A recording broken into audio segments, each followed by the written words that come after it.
This book is about how to train any one human or animal, young or old, oneself or others, to do anything that can and should be done. How to get the cat off the kitchen table or your grandmother to stop nagging you. How to affect behavior in your pets, your kids, your boss, your friends. How to affect behavior in your pets, kids, your boss, your friends. How to improve your tennis stroke, golf game, math skills, memory, all by using the principles of training. These principles are laws like the laws of physics. They underlie all learning teaching type situations. Usually we are using them inappropriately. We threaten, we argue, we coerce, we deprive. We pounce on others when things go wrong and pass up the chance to praise them when things go right.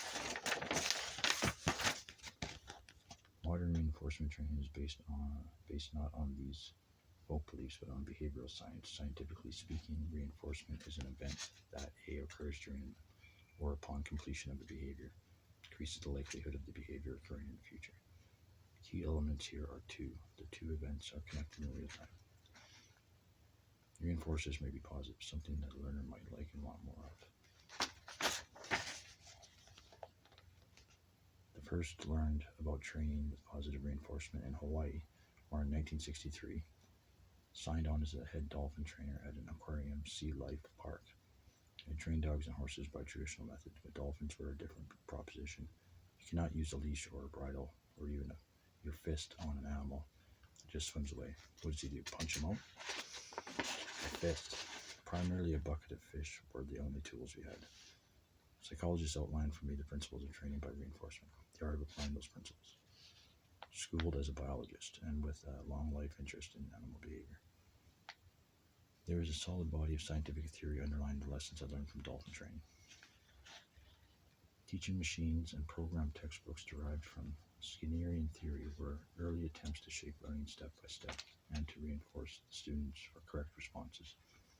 These early mechanisms were clumsy but led directly to the CAI, computer-assisted instructions, which is great fun because of the amusing nature of reinforcers, fireworks, dancing robots, and highly effective because of the computer's perfect timing. Reinforcement programs using tokens or chits that can be accumulated and traded for candy, cigarettes, or privileges have been established in mental hospitals and institutions. I know of no other modern body of scientific information that has been so vilified, misunderstood, misinterpreted, overinterpreted, and misused. The very name of Skinner arouses ire in those who champion free will as a characteristic that separates man from beast. To people schooled in the humanistic tradition, the manipulation of human behavior by some sort of conscious technique seems incoercibly wicked, in spite of the obvious fact that we all go around trying to manipulate one another's behavior all the time. But whether it's means of hand,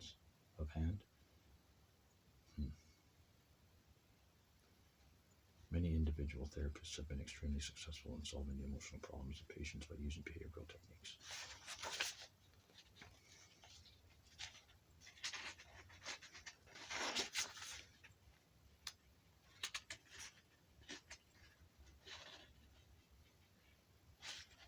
Using positive reinforcements in one situation may show you how to use them in others. As a dolphin researcher whom I worked with sourly put it, nobody should be allowed to have a baby until they have first been required to train a chicken, meaning that the experience of getting results with a chicken, an organism that cannot be trained by force, should make it clear that you don't need to use punishers to get results with a baby, and the experience should give you some idea about reinforcing baby behavior you want.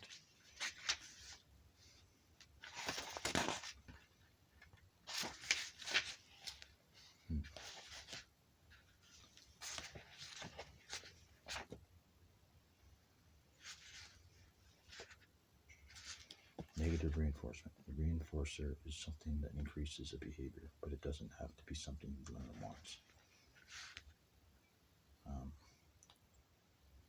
From public humiliation to electric shock may function as negative reinforcers, as well as being punishing experiences. We may experiencing being yelled at as highly punitive, but we also quickly learn to come into work and the back way when the boss, who has often yelled at us, is standing at the front door.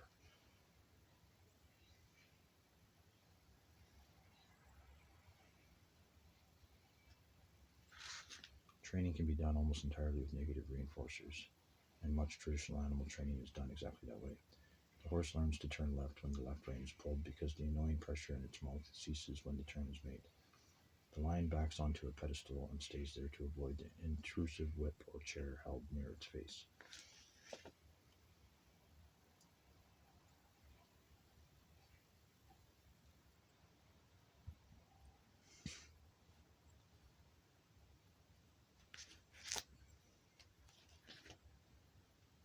Size of reinforcer.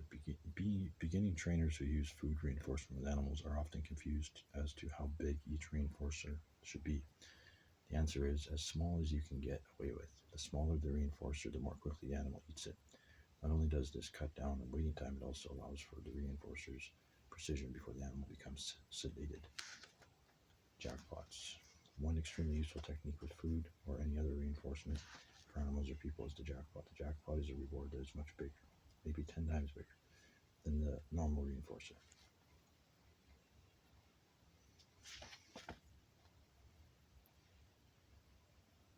Conditioned reinforcers. It often happens, especially when training with food reinforcers, that there is absolutely no way you can get the reinforcer to the subject during the instant it is performing the behavior you wish to encourage.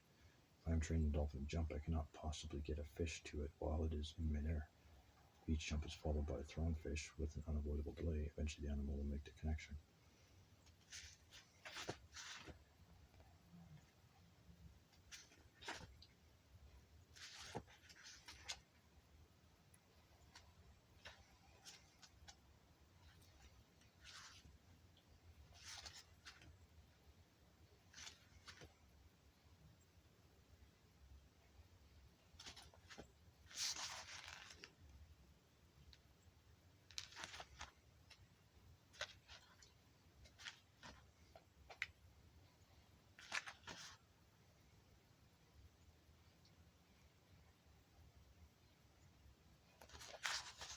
The training game. You need 2 people at least, the subject and the trainer. 6 is ideal because when every person can experience being both subjected, the trainer at least once before the group gets tired. The larger groups, a classroom or lecture audience, for example, are feasible because observing is almost as much fun as participating. You send the subject out of the room. The rest of the people select a trainer and choose a behavior to be shaped. For example, to write one's name on the blackboard, jump up and down, or stand on a chair. The subject is invited back in and told to move about the room and be active. The trainer reinforces by blowing on a whistle movements in the general direction of the desired behavior.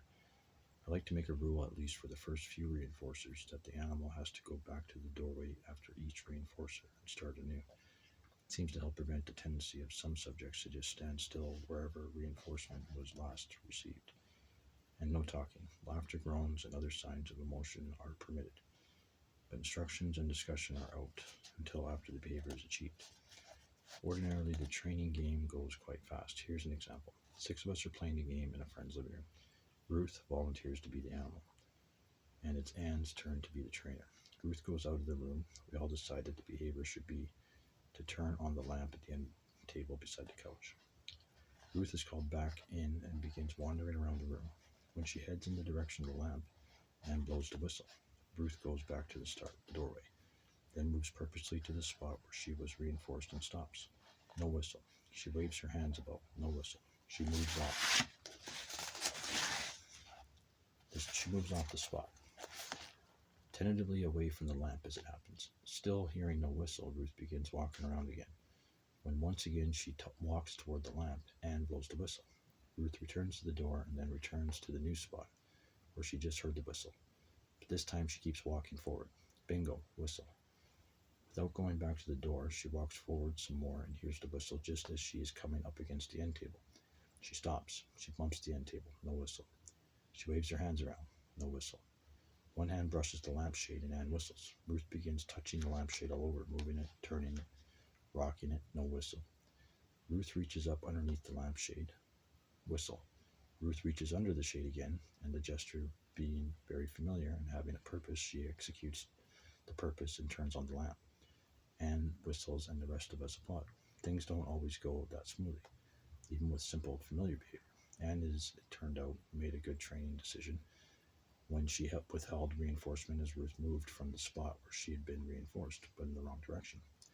If, however, Ruth had been moved back to the spot, just stood there, and might have been in trouble. Here's an example of a round of the training game that presented more of a problem. I was teaching training in a high school class. Leonard was in the animal, and Beth the trainer. Favor was to turn the ceiling lights with a wall switch.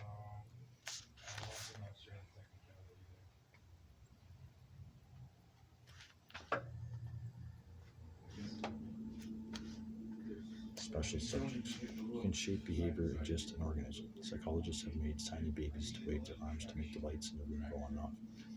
You can shape birds, you can shape fish. I shaped a large hermit crab once to ring a dinner bell by pulling on a string with its claw. The trick was to get the food to the crab the instant its claw waving about aimlessly.